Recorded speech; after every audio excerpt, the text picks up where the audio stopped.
Estamos en este nuevo episodio con Alberto Kornblit y como primera pregunta quiero saber cómo surgió tu interés en la biología molecular, cómo fue tu proceso hasta que te adentraste en este mundo. Bueno, mi interés por la biología comenzó en cuarto año del colegio secundario. Yo hasta ese cuarto año no tenía ni idea lo que era la biología, no sabía lo que era una célula.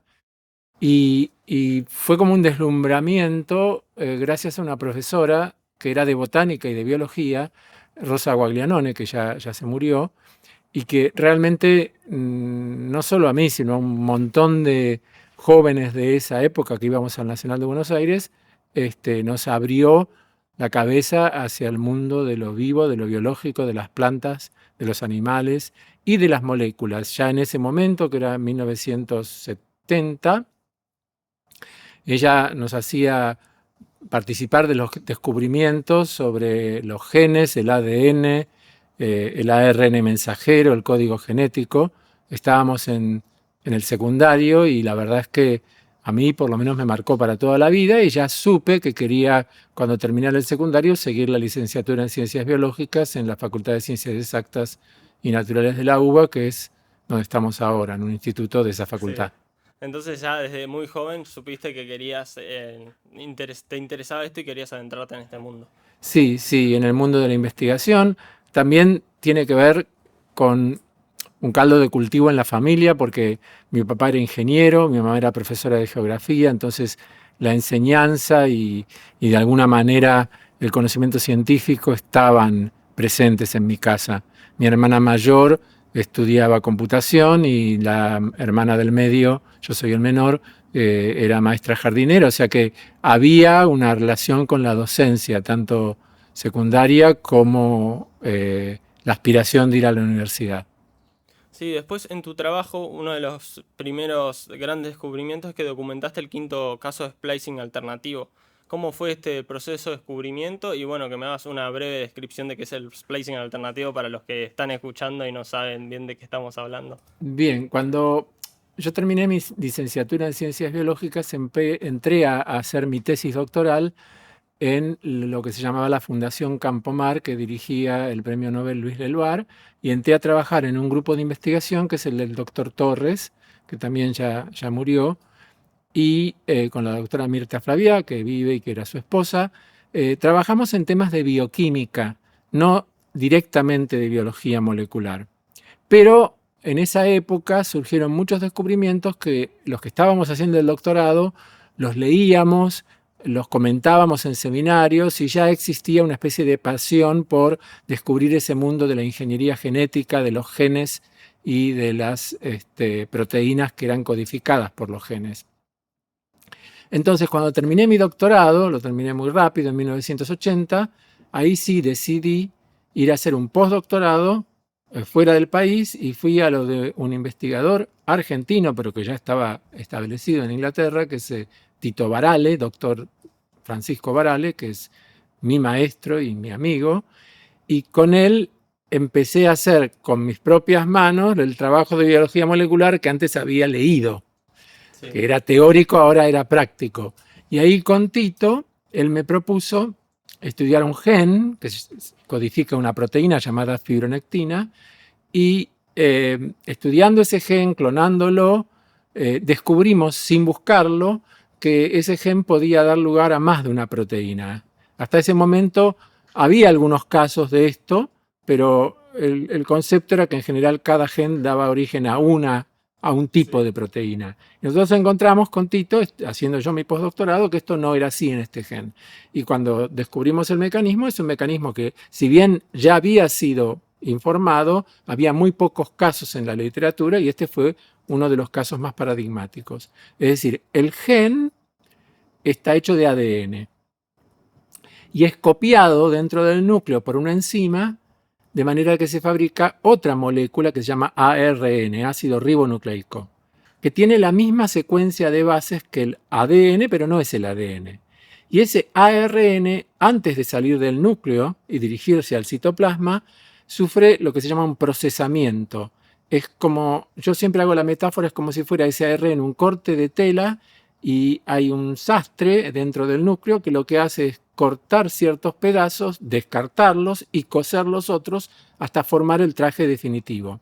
Ese proceso de corte y cocido, corte y empalme se llama splicing en inglés. Y eso lo hace una maquinaria enzimática que está dentro del núcleo.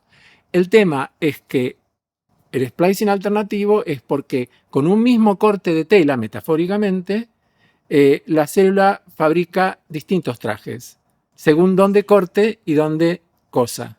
¿De acuerdo? O sea que es el proceso de splicing, que es algo universal en las células humanas y de los animales y las plantas, puede en algunos genes generar distintos cortes y cosidas, distintos cortes y empalmes, tal que el mismo gen produce más de una proteína, más de un ARN mensajero, que es el que sale al citoplasma y es convertido en proteína. Sí, eso también me parece re interesante que en un momento hablás de que esto parecía ser una rareza, pero después pasa a ser algo que es una normalidad, en realidad era que todavía no estaba en descubrimiento. Y después en otra charla hablás de algo muy interesante, lo de la mosca, que puede producir más proteínas que genes que tiene en sí misma, o sea, eso es re loco. Sí, realmente cuando nosotros nos metimos en el mundo del splicing alternativo con Barale, eran los comienzos de los años 80, y si bien el proceso se conocía, se pensaba que era una rareza, como bien vos dijiste. Lo que ocurre es que con el tiempo, con nuevos métodos, se empezó a descubrir que en realidad la mayor parte de los genes humanos se expresan, se transcriben, se fabrican sus proteínas mediante el splicing alternativo. O sea que pasó de ser lo que creíamos que era una rareza a la norma, la regla.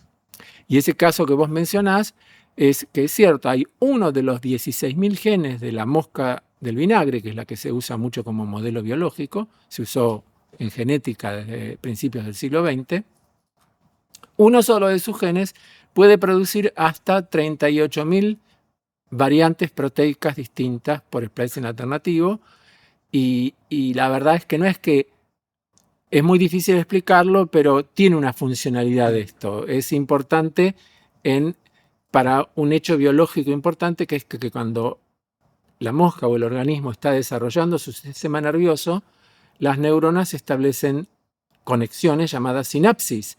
Y lo que este mecanismo extraño que yo cuento de múltiples variantes, lo que logra es que una neurona no haga una sinapsis consigo misma. O sea que lo que logra es la autoevitación, y que si va a hacer una sinapsis, la haga con cualquier otra neurona, pero no consigo misma.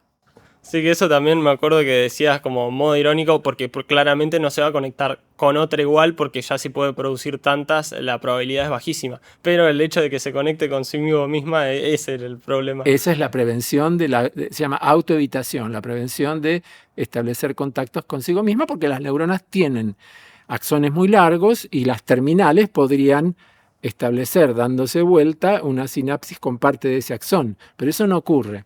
No ocurre ni en las moscas ni en los humanos, solo que en los humanos el mecanismo no es por splicing alternativo, es otro mecanismo. Y uno diría, bueno, pero ¿cómo puede ser? Dos mecanismos distintos cuya funcionalidad es la autoevitación. Y bueno, es que la selección natural lo que selecciona es finalmente lo que funciona. No importa cuál sea el mecanismo. Si funciona un mecanismo u otro, azarosamente generado, va a ser seleccionado. Sí, también es interesante que comentabas que la complejidad en los seres humanos vertebrados no se podría haber dado sin el splicing, como es algo tan... Sin el splicing alternativo y sin otros mecanismos que existen en la célula. Pero es cierto, nosotros no tenemos un número mucho mayor de genes que un gusano microscópico. Ese gusanito que se utiliza en la investigación, llamado Caenorhabditis elegans, y en la jerga le decimos C. elegans, ese gusanito tiene 19.000 genes y nosotros tenemos 23.000 genes. O sea, no es que nosotros, por menos antropocéntrico que uno quiera ser, está claro que los animales y nosotros somos más complejos, los animales vertebrados son más complejos que ese gusano. Pero esa complejidad mayor no es debida a un aumento en paralelo del número de genes, sino a que nosotros con un número similar de genes podemos hacer muchas más variantes proteicas porque tenemos más splicing alternativo. Y también hablabas que la velocidad influye, que en el 80% de los casos normalmente es mejor que sea más lento, pero hay excepciones que es mejor que sea más rápido. Bueno, a ver, eso es el eje principal del trabajo de mi grupo de investigación. aquí en la Argentina, porque eso comenzó después del postdoctorado de los últimos 25 años, es que nosotros encontramos que en algunos genes la velocidad con que el gen es copiado por la enzima que lo copia, que se llama ARN polimerasa, influye en las decisiones de splicing alternativo. Influye, por ejemplo, si yo traigo la metáfora de que se fabricaban dos trajes distintos, influye en la cantidad que el sastre fabrica de un tipo de traje respecto del otro tipo de traje. Pero eso le ocurre a algunos genes, no a todos. Y en algunos casos, si el copiado es lento, se fabrica más, por ejemplo, de un traje derecho que un traje cruzado.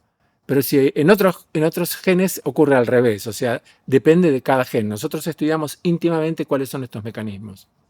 Sí, después en el ARN están los exones e intrones. Los intrones son los que no se usan para hacer las proteínas. Claro. Pero ¿hay casos que estos intrones se pueden usar como exones o no es así? Sí, hay casos en el splicing alternativo en que parte de un intrón puede pasar a ser exón. Para volver a la metáfora del sastre, los exones serían los cortes, los trozos de tela que se cosen para formar el traje.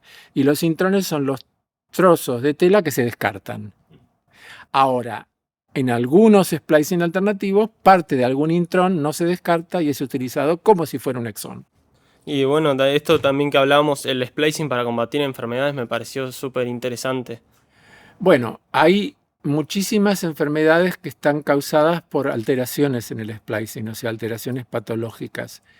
Y en el caso particular de la que estudiamos nosotros, que es la atrofia muscular espinal, que es una enfermedad hereditaria, eso quiere decir que se hereda por los genes y que en general los niños afectados es porque tienen padres portadores, cada uno de un gen mutado, y cuando se juntan los dos mutados en el bebé eso le causa la enfermedad.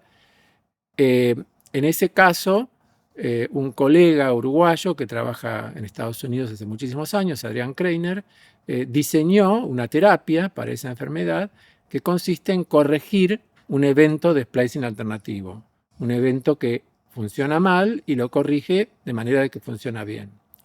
Y nosotros lo que, colaborando con él, agregamos recientemente, hace unos años, pocos años, es que además de usar ese reactivo, esa droga que cura, podemos mejorar el efecto de la droga si, por ejemplo, le damos otro reactivo que hace que en las células la enzima que copia lo haga más rápido.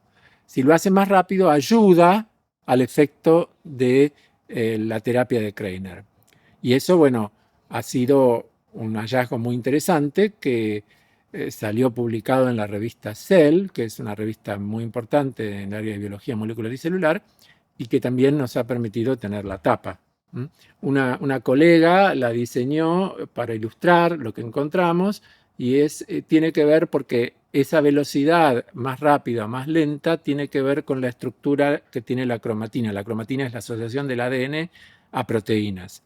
Entonces en la tapa se utiliza un móvil una foto de un móvil de Calder, que era un artista estadounidense, en donde uno hace la metáfora de qué pasa si la cromatina está de una manera o si está de otra. Es complicado de explicar, prefiero que realmente que sepan que, bueno, que se lo ilustró con una obra de arte. Muchas veces los científicos publicamos un trabajo y metafóricamente ilustramos la tapa de la revista en que ese trabajo salió publicado con alguna obra de arte alegórica. Claro, es que eso también es interesante, cómo le hace llegar como de forma divulgativa a alguien que no tiene conocimientos profundos del tema, porque es como que tenés que hacer una simplificación para que sea de forma como un cuento más comprensible, digamos. Sí, igual siempre los científicos para poder transmitir nuestros resultados usamos metáforas. El tema es no usar excesivamente metáforas, sobre todo en la educación de los jóvenes, donde yo pienso que se les puede enseñar explicando lo que uno encontró sin necesidad de excesivas metáforas. Yo usé acá la del sastre y el corte de tela, más que nada porque no puedo dibujar en este reportaje, en este podcast, pero si pudiera dibujar, capaz que no necesitaría recurrir a esa metáfora porque la explicación de la biología se puede hacer con dibujos de moléculas y el que lo recibe puede abstraerse y no necesita de una metáfora. Claro, pero al ser en formato solo audio hay que Hay buscarle que buscar una sí. forma, sí. Yo lo que digo siempre es que no hay que recurrir excesivamente a metáforas. No hay que decirle a los chicos, ay, esto es un globito, Hay que contar las cosas como son. Claro, como recurso para ayudar un poco en la explicación, pero Pero no más no, que no eso, para sí. reemplazar la explicación verdadera. Sí, porque si no por ahí se hacen una idea que no representa la realidad, Y no, claro. no, exactamente.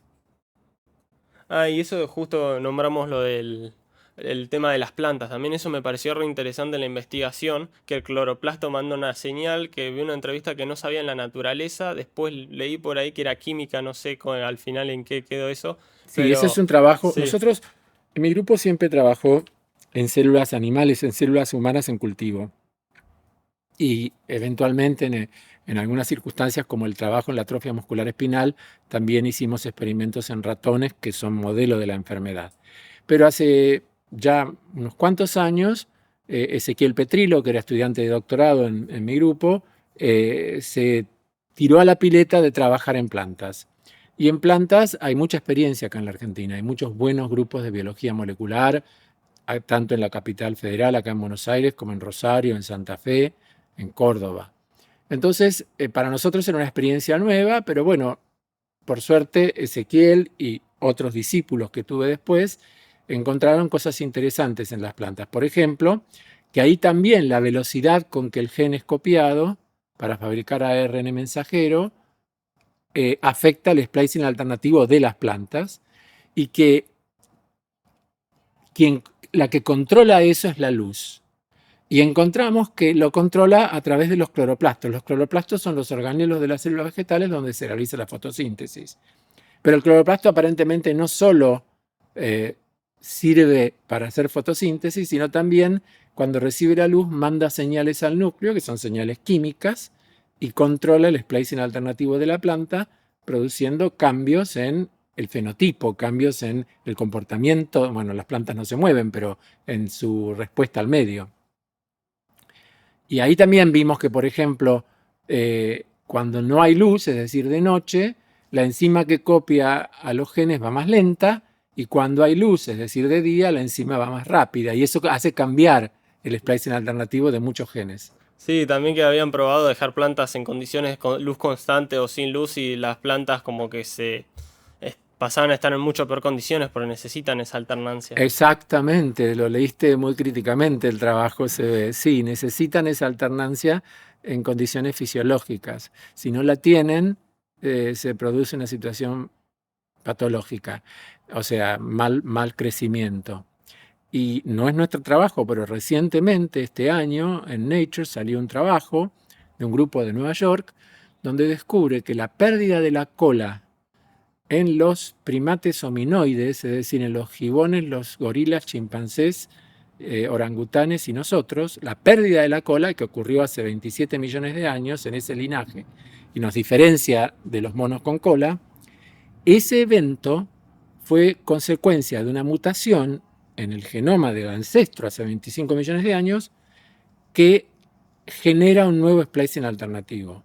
Y relacionado con lo que vos dijiste, lo notable de lo que ellos descubrieron es que es necesario que se generen las dos variantes de splicing para que el organismo, el animal, el hominoide, sea, ya te digo, orangután, chimpancé, gorila o humano, nazca.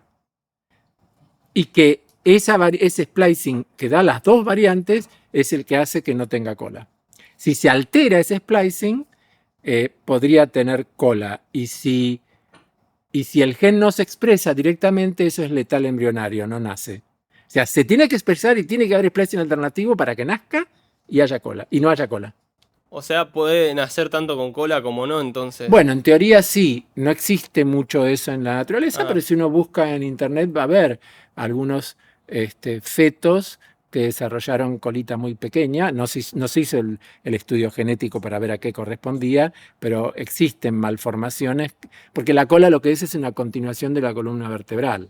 sí. Entonces, existen algunos casos de fetos humanos o de nacidos humanos que desarrollaron una cola corta y eso probablemente tenga que ver con este evento de splicing alternativo que en el momento en que se estudiaron esos casos no se conocía. Claro, sí, porque es algo que es bastante, se podría decir que nuevo, o sea, Es totalmente sí, nuevo, porque cuando totalmente hiciste el nuevo. descubrimiento era como, ah, mira esto, qué curioso, no, no es lo normal, es raro. Y ahora es como, ah, bueno, está en, no, habías dicho en una charla que era como el 95 98% de los genes, De sí. los genes de una célula tienen splicing alternativo. En algunos casos es lo que se llama ruido molecular. No se sabe que tenga una función, pero en muchos tiene una función bien clara. Sí, también el genoma, el 30% son genes. Sí. ¿El resto qué sería? Se llaman regiones intergénicas o ADN no génico y en algunos casos son regiones regulatorias de los genes, regulan a los genes vecinos. En otros casos son regiones que también fabrican ARNs, pero que no son codificantes de proteínas, sino que son no codificantes y tienen función en sí mismos. Y en algunos casos no tienen una función en el organismo, podrían ser eliminados sin que pasara nada, pero tuvieron una función en la evolución de los organismos. O sea que hay varias posibles explicaciones a la existencia de un 70% de regiones entre los genes, intergénicas. Sí, también algo que me pareció re interesante es el tema de los virus, porque podés obtener un virus en la vida y heredan también los virus y quedan en el genoma humano, si Hay tengo entendido, virus, sí. hay virus que los virus pueden tener un genoma hecho de ARN o de ADN. Y dentro de las múltiples familias de virus que hay, ya sea de ARN o de ADN, algunos de ellos, si son de ADN o si son de ARN, fabrican un ADN complementario y se pueden insertar en el genoma de la célula atacada. Y esa célula, entonces, cuando se divide, sus células hijas van a heredar el virus insertado. ¿Mm? O sea que sí, es así. Sí, hasta algunas cumplen funciones dentro del organismo ya, o sea, ya están tan instauradas. Bueno, diría que en la evolución, sobre todo de nosotros, de los primates, hay muchos antiguos transposones, como si fueran antiguos virus en nuestro genoma, que están ahí y que lo infectaron o lo invadieron en algún momento y ahí quedaron. El 10% de nuestro genoma, que tiene 3.000 millones de bases o de letras A, C, T, G, el 10% está formado por secuencias repetitivas que fueron antiguos transposones, que son parientes de los virus. Sí, y esto también lo podemos relacionar al todo el tema del CRISPR, del modelo de edición, que también tiene dilemas filosóficos, Bueno, todo. ahí ya nos metemos en otro tema. O sea, las técnicas para modificar los genes, cambiarles la información, existen desde hace mucho tiempo. Siempre se han practicado en bacterias, en células en cultivo, en plantas o en animales. Lo que ocurre es que hace unos años Emmanuel Charpentier y Jennifer Doudna desarrollaron un método que se conoce como CRISPR, CRISPR-Cas9, que permite también generar mutaciones en las células, pero de una manera mucho más rápida y más eficiente. Entonces, ese método eh, abre la perspectiva de poder corregir mutaciones en enfermedades humanas, cosa que ya se ha hecho en algunas enfermedades como anemias hereditarias, ya se ha logrado. Pero también abre otra perspectiva a la cual la mayor parte de los científicos del mundo no estamos de acuerdo, es que es corregir el genoma no en un tejido adulto de una persona que está enferma, sino en el cigoto, en la célula huevo, y por lo tanto tratar de generar un individuo que ya tiene alterado su genoma de manera específica por otro ser humano que lo alteró a través de la técnica de CRISPR. Y digo que no estamos de acuerdo porque, bueno, hay muchas razones por las cuales, primero, la técnica no es 100% segura, puede tener resultados que no se ven en los primeros años de vida, pero que se ven más tarde. Pero por otro lado, se convertiría, si se utilizara con fines meramente estéticos, en una fabricación de bebés a medida que aumentaría más las injusticias y diferencias entre los que quieren tener un genoma, no sé, más esbelto y más cuidado que los que no pueden acceder a eso por motivos solamente económicos. O sea, yo no estoy de acuerdo con la modificación genética de la línea germinal, es decir, del cigoto. Yo creo Sí. que si una pareja tiene antecedentes para enfermedades hereditarias mucho mejores que generen cigotos por fecundación in vitro, y que hoy en día hay técnicas que permiten en el laboratorio identificar de todos esos cigotos, todos esos embriones, cuáles son genéticamente sanos, cuáles son genéticamente enfermos, y reimplantar en el útero de la madre solamente los sanos. No es necesario corregir, porque en las enfermedades hereditarias siempre aparece un porcentaje de embriones sanos y un porcentaje de embriones enfermos, que es posible detectarlos por métodos genéticos como la reacción en cadena de la polimerasa, la PCR. Ahora, supongamos en el extremo caso que una pareja solo genera embriones que son genéticamente enfermos. Bueno, yo no optaría por corregir ninguno de ellos.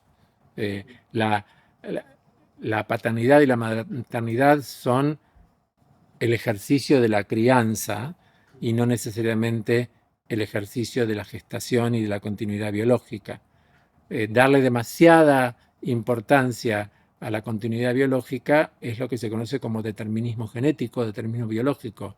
Y no es así, porque un bebé o un niño adoptado puede recibir cariño, amor, bagaje cultural, educación, cuidado de los padres que lo adoptan, sin necesidad, y cariño, y ser el hijo real, sin necesidad que lo hayan gestado.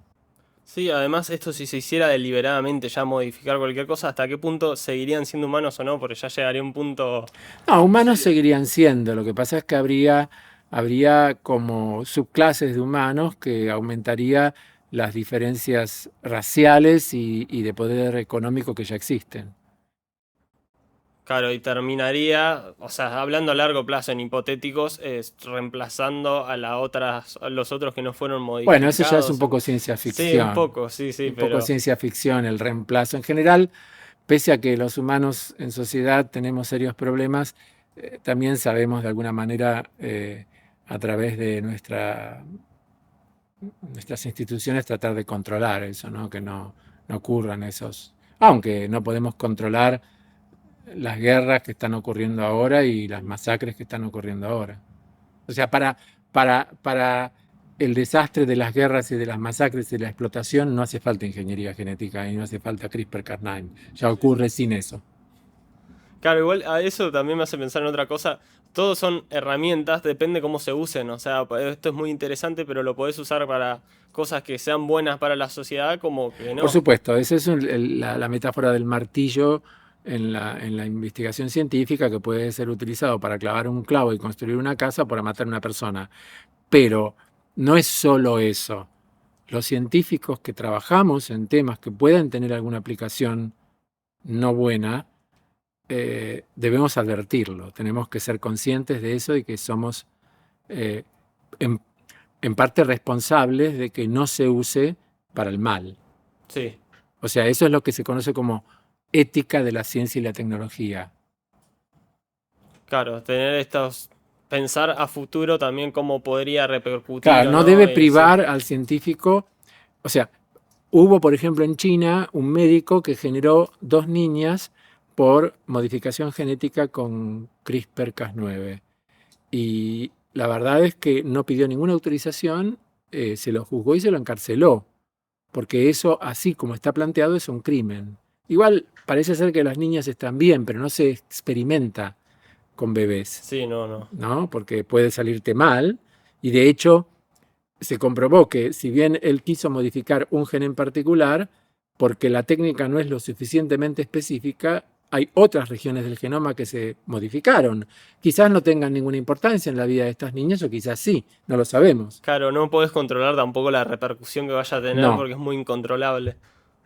Y en una de las charlas hablabas también de los primeros anfibios, que porque está la oveja Dolly, pero antes en el 70 eran anfibios, si no me equivoco, que eso Bueno, estaba lo que pasa es interesante. que la clonación, o clonado por transferencia nuclear, se hizo famosa cuando se generó la oveja Dolly, que es una oveja que nació en el útero de otra oveja, pero que el cigoto en realidad era un cigoto al cual se le había cambiado su núcleo por el núcleo diploide, o sea, el núcleo de un tejido adulto de otra oveja. Entonces se clonó Se clonó un animal, una oveja, que era genéticamente idéntica a aquella que donó el núcleo, no a aquella que lo albergó en su útero.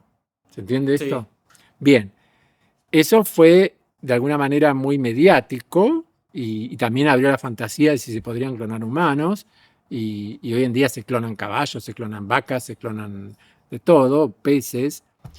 Pero en realidad la demostración biológica de que es posible generar un organismo entero a partir del trasplante de un núcleo en un cigoto ya lo había hecho John Gurdon con ranas africanas en la década del 70. O sea que los biólogos ya sabíamos que un núcleo de un tejido adulto tiene toda la información genética necesaria para producir un organismo entero. ¿Ok? Eso sí. lo descubrió, lo hizo por primera vez Gurdon, que fue él el que recibió el premio Nobel y no los que clonaron a Dolly. Sí, esto también tiene que, o sea, cuando un ser se considera el ser en cuestión, porque también esto me hace pensar en cuando hablaste, diste tu testimonio en las audiencias del Senado de la intervención voluntaria del embarazo, la delimitación, cuándo un ser es humano y cuándo aún no lo es. ¿Dónde estaría esa línea? Bueno, a ver, hay un punto que es común a todas las legislaciones, es que eh, digamos que solo el nacimiento con vida permite que la sociedad, la legislación, considere a eso persona humana. En el sentido de tener nombre, de que si muere tiene que ser enterrado, etcétera, etcétera. Antes del nacimiento con vida, es primero un embrión y después un feto. Obviamente son un proyecto de bebé. No es que no Sí. voy a ser ingenuo y decir que no son. Pero ese pasaje gradual de embrión, feto, hasta llegar al nacimiento con vida, lleva mucho tiempo. Sí. Cuanto más cerca estás de la fecundación, menos características tiene similares a un bebé. Cuando más lejos estás de la fecundación y próximo al parto, ese feto tiene características más parecidas a un bebé. Por eso, en los países donde está reglamentado el aborto, hay un límite de tiempo a partir del cual, salvo que corra riesgo la vida de la madre, no está permitido hacer una intervención voluntaria del embarazo. Ese límite de tiempo son los primeros desarrollos, los primeros estadios del embrión. O sea, es un embrión, no es un ser humano hecho y derecho Sí. todavía. En muchos casos todavía no desarrolló el corazón, o no, bueno, no desarrolló el sistema. Es un embrión. Entonces, ese eje del debate se llama el estatus del embrión.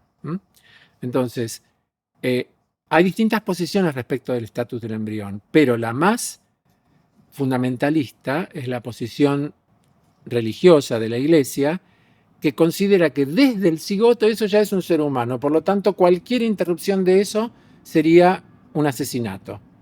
Y la verdad que ellos mismos caen en la trampa, porque si cualquier interrupción de un embarazo en el estado embrionario fuera un asesinato, como sería un asesinato ante un asesinado indefenso. Entonces la pena tendría que ser mucho mayor que matar a una persona por la calle. Y sin embargo no lo es. O sea que ya están definiendo que no es lo mismo. O sea, mi planteo en la charla que di en Senadores en el año 18, creo que fue, es que no es lo mismo. No es lo mismo. Y en ese no ser lo mismo entra el derecho de la mujer gestante a tener derecho a que si no desea tener ese hijo, con cierta ventana de tiempo pueda voluntariamente interrumpir el embarazo. Sí, y ahí hay algo, Pero sí. quiero decir una cosa, y yo partí de un falso concepto, es como si vida, la palabra vida, que es una definición biológica, tuviera la posibilidad de tener un epíteto que sea humana. Bueno, vida es cualquier célula viva. Sí. Puede ser un espermatozoide, puede ser un óvulo, puede ser un embrión, puede ser, o sea, nadie se preocupa si un varón eyacula en una pileta si esos espermatozoides que están vivos son desechados. Y nadie se preocupa tampoco si una persona muere porque el corazón no le late más, si sus células siguen vivas por 24 o 48 horas, porque lo siguen, Sí. ¿no es cierto? Entonces, hay una falacia en otorgarle a las células del embrión un carácter de humanidad que no está establecido biológicamente. Ese es el problema central. Sí, de hecho, por eso mismo también los trasplantes se pueden post-mortem. Si alguien necesita un Claro, riñón, puedes ese riñón donarlo, sí. tiene células vivas, si no, no se podría trasplantar. Mm. Pero bueno, hay también una especie de eh, humanización del embrión, fundamentalmente por motivos de creencias religiosas, que es desmedida y que puede ser válida para quienes creen en eso, los creyentes o los que, pero no puede ser impuesta como Como una una norma, obligación, una claro, sí. norma a todo el mundo, porque todos los humanos no tienen por qué hacer, o sea, no hay una obligación de abortar, es un derecho de la gestante hacerlo o no, y si, y hay, y yo cuando después de dar la charla y todo el revuelo que se armó, como 10 días después llegué a la conclusión que no me había dado cuenta de algo. Es que una mujer puede enterarse que su feto o su embrión va a tener una enfermedad incurable al nacer o va a tener un síndrome, como puede ser el síndrome de Down, perdón, y sin embargo decidir continuar con el embarazo. Y otra puede enterarse que su embrión está perfectamente sano, que no va a tener ningún síndrome, ninguna enfermedad, y aún sabiendo que va a ser sano, terminar con el embarazo. Entonces, no tiene nada que ver con hay familias que pueden querer tener un bebé, aunque tenga algún defecto, entre comillas, y darle cariño y amor, y otras no, a pesar de que sea normal, o que no tenga ningún defecto, o que no Sí. tenga ningún síndrome. Claro, es como más, es una decisión personal, Es básicamente, una sí. decisión personal, pero que se puede, la pareja o la gestante se puede asesorar a través de lo que se conoce consejo genético este, hecho por especialistas que son médicos, psicólogos, asistentes sociales y que conocen el tema. O sea, para ninguna mujer abortar es una fiesta. No, claramente no, sí. Claramente no, pero si en algún momento lo decide hacer, tiene el derecho a hacerlo con cierto límite de tiempo. Sí, eso también, o sea, yo desde mi ignorancia no sabía si el feto sufría o no, y averiguando, ahora me vas a corregir si no es, recién en el último trimestre se empieza a desarrollar el dolor y esos Sí, tipos yo de... no soy médico y no conozco ese último trimestre, pero muchas veces cuando se elimina un embarazo en los primeros 3 meses, todavía no, o muy temprano, todavía el embrión, porque no me gustaría llamarlo feto, todavía no desarrolló un sistema nervioso completo. Claro, porque yo pensaba que está bueno evitar, sea el ser que sea, evitarle el sufrimiento, pero si todavía no tiene sufrimiento, porque todavía no tiene la recepción posible de esta sensación, no es un tema a debatir porque se desarrolla más tarde. Ah, y bueno, contame un poco de este centro, de este espacio. Bueno, estamos en mi oficina que está en el Instituto de Fisiología, Biología Molecular y Neurociencia, que se llama IFIBINE. El instituto como tal fue fundado en 2003, pero no tenía un lugar propio, estaba repartido en distintos lugares de la Facultad de Ciencias Exactas y Naturales, el pabellón 2, y a partir de 2011 se comenzó a construir este edificio que estamos ahora, que es un edificio modelo, que tiene 8.000 metros cuadrados, que hay laboratorios de primer nivel, 30 grupos de investigación, estamos creciendo, pero claro, todo el ímpetu que existió durante los años del kirchnerismo y que siguió un poco después también con Alberto Fernández de fortalecer la ciencia y la tecnología, hoy en día está en franca ataque o destrucción por parte de este gobierno. O sea, muy pocas becas, muy pocos, no están entregando dinero de subsidios, pese a que tienen el dinero depositado en los bancos. Hay como una guerra declarada ante la ciencia y tecnología, como si nosotros fuéramos inútiles o ñoquis o que no servimos para nada. Y la verdad que eso es muy triste. Pero este edificio es un edificio realmente y es un instituto de mucha gente joven muy pujante, pero claro, ahora algunos están pensando, bueno, si esto sigue así, sobre todo si son muy jóvenes y pueden conseguir trabajo fuera del país, están buscando irse y la verdad es que es muy triste. Eh, no sé qué, es decir, es un lugar donde la gente trabaja todo el día, los estudiantes hacen su doctorado, se esfuerzan mucho, tenemos distribuidas las tareas para cuidar el edificio, hay una dirección que se ocupa de timonear el barco, de dirigirlo, pero que trabaja con un consejo directivo en el cual están representados los investigadores, los becarios y los técnicos, y también los administrativos. O sea, es un sistema democrático. Y la verdad es que es muy bueno trabajar acá, se trabaja muy bien. Y muchos de nuestros grupos tienen mucha repercusión internacional. Nos conocen fuera del país porque no solamente a nosotros, a muchos otros grupos en el país. O sea, la Argentina tiene una tradición científica muy fuerte, sobre todo en las ciencias biomédicas, pero también en las ciencias sociales, en muchos otros rubros de la investigación. Pero bueno, ahora estamos en un momento en el cual el ataque a la universidad, el ataque a la ciencia y tecnología, casi los insultos que hemos recibido, no tienen ningún asidero. Es exactamente todo lo contrario. O sea, la población que no está en contacto con los universitarios y los científicos deben saber que acá se trabaja mucho, se enseña mucho y se dedica mucho tiempo con sueldos y con becas que son muy bajas y que ahora están más bajas todavía. No, además la repercusión de las cosas que investigan, ya con lo que hablamos, es evidente. Porque Sí, sí, sí, la utilidad que, pero que muchas tienen. veces nuestros colegas extranjeros se asombran de que uno siga haciendo ciencia en condiciones como esta. Pero bueno, también es nuestro lugar en el mundo y queremos seguir acá, pero queremos cambiarlo también. Sí, eso me hace acordar también en tu libro cuando decías que, creo que fue después de la muerte de tu padre, que necesitabas volver a Argentina, te querías ya quedar acá. Sí, eso fue cuando hice el postdoctorado. Te agradezco que lo hayas leído el libro, no está bien, está mal, porque aproveché para contar muchas cosas autobiográficas. Es cierto,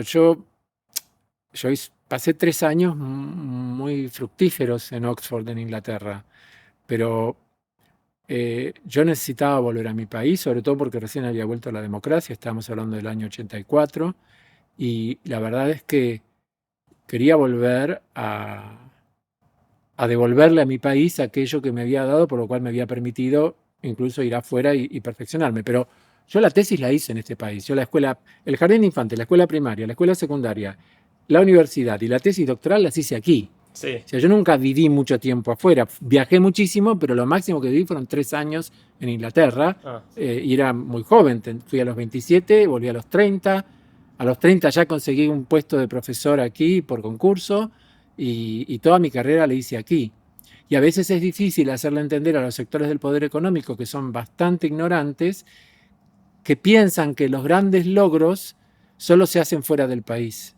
Y que si alguien ha logrado algo acá, debe ser mentira, no debe ser cierto. Eso es muy triste, pero sí, pasa. sí. Pasa sobre todo con los sectores del poder económico más concentrado. Son los dueños de este país, no le dan importancia a la ciencia y la tecnología.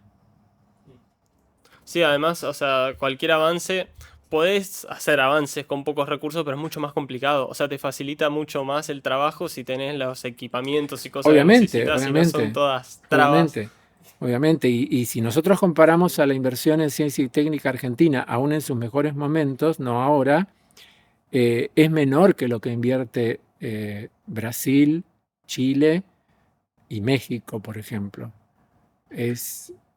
Y Uruguay tiene una comunidad científica muy pequeña, pero en proporción tiene quizás más apoyo que nosotros. De hecho, los salarios de los docentes universitarios uruguayos e investigadores son más altos que los nuestros en dólares. Sí.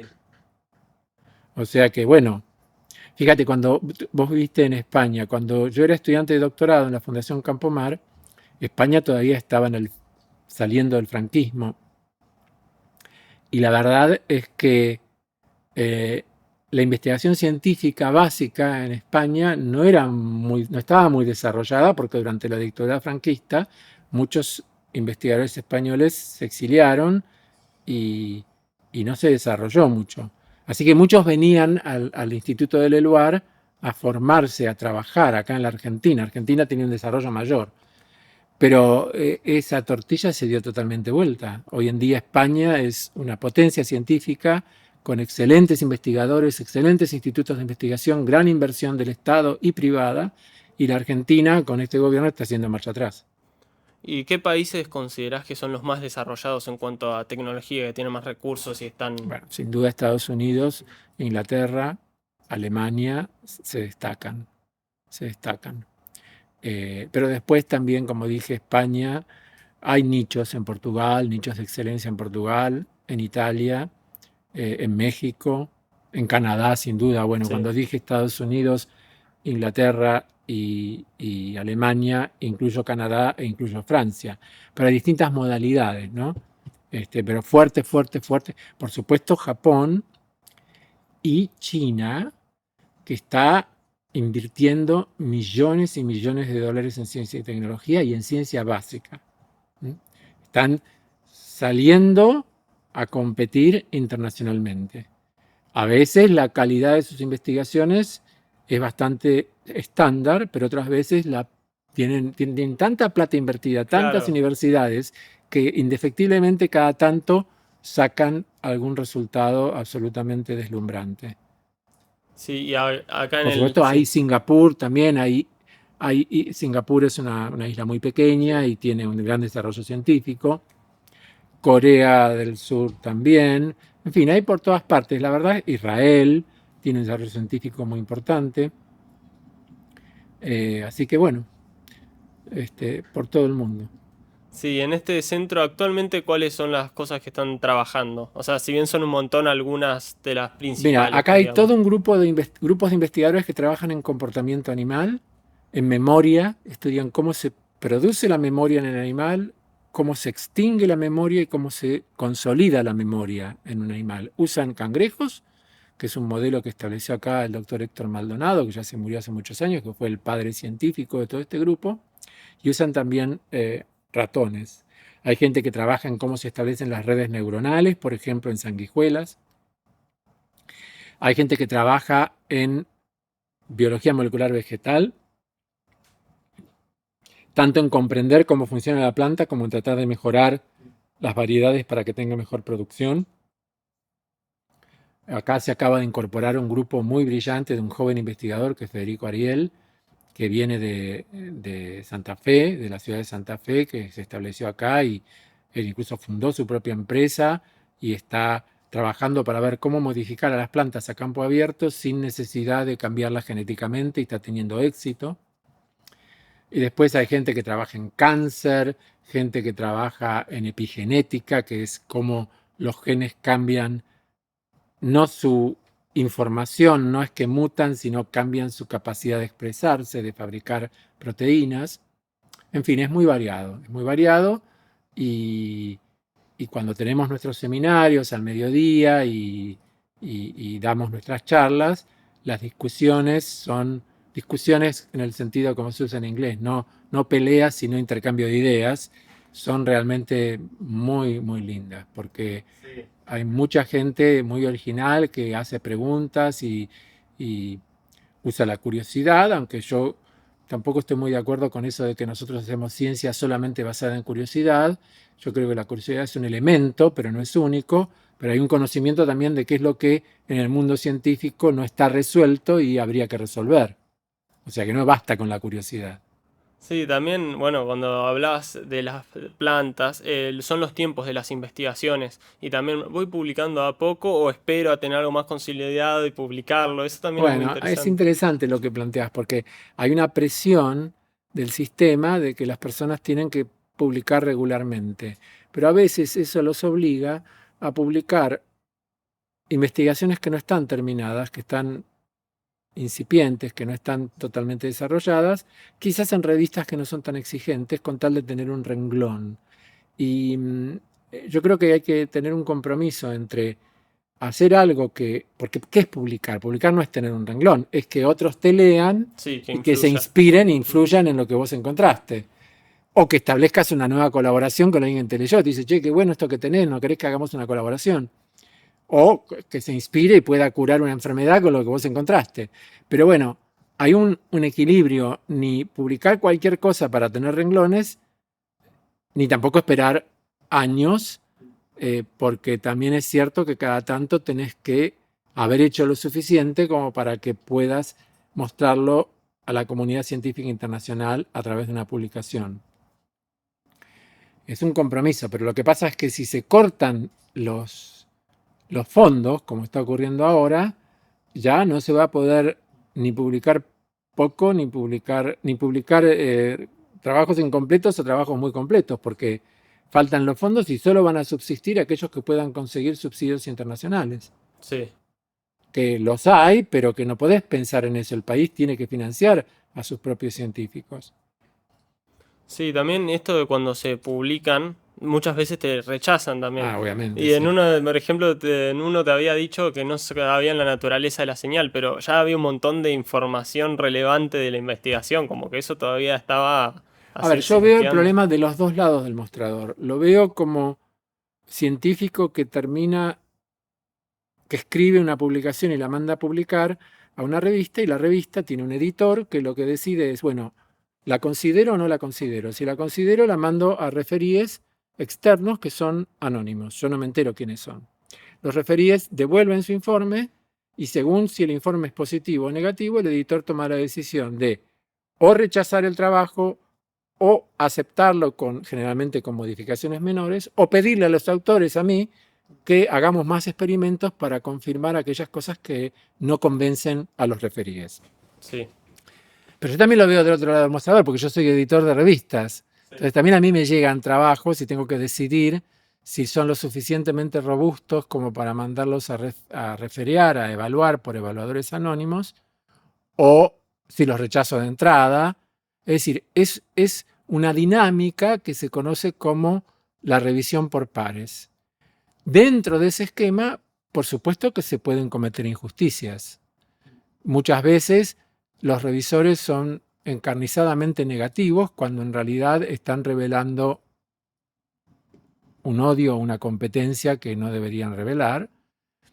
Otras veces son arbitrarios y entonces es el editor el que tiene que sopesar hasta qué punto un informe negativo de un revisor, de un referí, se compensa con un informe positivo de otro. ¿De acuerdo? O sea, hay un trabajo, pues así como funciona el sistema. No es que uno manda a publicar una revista y se lo publican de No, entrada. evidentemente, sí. Hay un sistema, entonces eso genera, sobre todo cuando yo era muy joven, y creo que lo puse en el libro, cuando me rebotaban un trabajo, yo sentía que el mundo se venía abajo, que ya no iba a poder publicar nunca más, que mi carrera científica estaba agotada, que era un desastre. Y en realidad, con el tiempo aprendí que eso le pasa a todo el mundo. Sí, eso es prácticamente la norma, que te Es rechacen prácticamente la hasta que norma. A sí. veces tenés que pelearlo más, tenés que explicarle al editor por qué el revisor o el referí está equivocado. A veces tenés que prometerle, mira, puedo hacer este experimento para demostrarte que lo que dice el referí no es cierto. En fin, es un ida y vuelta. Requiere mucho esfuerzo y requiere mucho tiempo y sobre todo, bueno, con el tiempo uno se da cuenta, ¿no? Lo importante es ser honesto. Obviamente hay casos de fraude científico y uno tiene que Sí. tener mucho, mucho cuidado de eso, de no. Y también hay que ser cauto en las conclusiones, ¿no es cierto? Uno ve un resultado que va a publicar y no tiene por qué concluir que eso es la cura del cáncer, digamos. Muchas veces la conclusión que uno saca cautamente implica varias posibles interpretaciones de un mismo resultado y eso hay que hacerlo. Eso parte de la honestidad intelectual del que escribe el trabajo. Sí, igual justo eso también me hace pensar que dijiste cura del cáncer. Hay gente que por ahí le pregunta a un científico entrevistando, ¿y cuándo lo van a descubrir? Como si se pudiera saber, es todo un proceso, es muy Bueno, el complejo. problema, a ver, Sí, con el cáncer es bastante importante entender que no es una enfermedad, sino que son varias enfermedades muy diversas y que si bien todas tienen en común que hay células que se dividen autónomamente sin control y que en algunos casos invaden otros tejidos y producen metástasis y terminan matando al paciente, salvo que se les aplique una droga que frene eso, no es que hay una única posible terapia, porque el cáncer es casi como inherente a nuestras células. Es inherente a que si las células sufren algún cambio y se empiezan a dividir, van a formar un tumor, porque así funciona la selección natural. Entonces, más allá de lo que cada uno haga, ha habido, desde que yo tengo conocimiento científico, desde que era adolescente hasta la fecha, o sea, hace, no sé, 55 años, sí. ha habido muchos avances. Hoy en día hay muchos cánceres que son curables gracias al uso de anticuerpos monoclonales que casualmente se han cumplido 40 años del premio Nobel a César Milstein, que era un investigador argentino que trabajaba en Inglaterra y que encontró la manera de hacer anticuerpos monoclonales. Esto no se va a ver, pero acá hay una foto con Milstein. Eso es en el 2001. Después, si quieres, sacala. Dale. Lo que quiero decir es que ha habido muchos avances. Hoy en día hay tumores que son totalmente controlables gracias al uso de ciertos anticuerpos monoclonales. O hay drogas de nueva generación que inhiben ciertos caminos metabólicos y que afectan preferencialmente a las células cancerosas sin afectar a las células sanas. O sea, también depende cuán temprano se detecta el tumor, etc. O sea, es un camino complejo, pero nadie cura todos los cánceres porque son distintos. Cáncer de piel no es lo mismo que de hígado, no es lo mismo que de páncreas, no es lo mismo que de cerebro, no es lo mismo que de mama. Son distintos. Sí, pero como comentás, va avanzando, hay algunos que Va se tratan avanzando y mejor. además, Sí, sí. aunque los descubrimientos no hayan sido hechos en nuestro país, es necesario investigación porque si no, cuando te quieren proponer cosas de afuera, no podés evaluar cuál es su Sí. pertinencia, su efectividad, etc. Claro, sí, también eso creo que hablabas, que la colaboración es fundamental más en el ámbito científico, porque acá están investigando una cosa, acá la otra, y si se comparten lo que están investigando, para uno se le ocurrió investigar de cierta forma, o probar un experimento que al otro no, y se va nutriendo Así es entre como sí. funciona. Sí, Así es como funciona. Y tiene, yo también lo digo muchas veces, en ese proceso de generar conocimiento y de luego publicarlo y de ver qué repercusión tiene, hacerlo desde nuestro país genera mucha felicidad, porque no es un país, si bien tiene una tradición científica importante, no es uno de los países centrales en ciencia. Entonces, que uno pueda, no solo yo, muchos otros, también generar cosas que tengan cierto impacto exterior, eh, te hace sentir muy orgulloso de estar en tu país. Y voy a nombrar algunas disciplinas, por ejemplo, la paleontología, toda la paleontología de los dinosaurios y los reptiles, digamos, de la época de los dinosaurios, es una estrella de la ciencia en nuestro país y tiene mucha repercusión internacional. La ecología, hay grandes ecólogos en nuestro país que son muy reconocidos internacionalmente. O sea, hay muchas disciplinas que, donde la Argentina se destaca. Pero cuando lográs algo desde acá, te sentís doblemente satisfecho. ¿y alguna última cosa que quieras comentar? No tengo mucho para comentar. Es mi primer podcast. Y te agradezco mucho que hayas estado tan informado respecto de las preguntas que fuiste haciendo. Gracias a vos por darme el espacio y la entrevista y poder hacer esto. Bueno, gracias a vos también.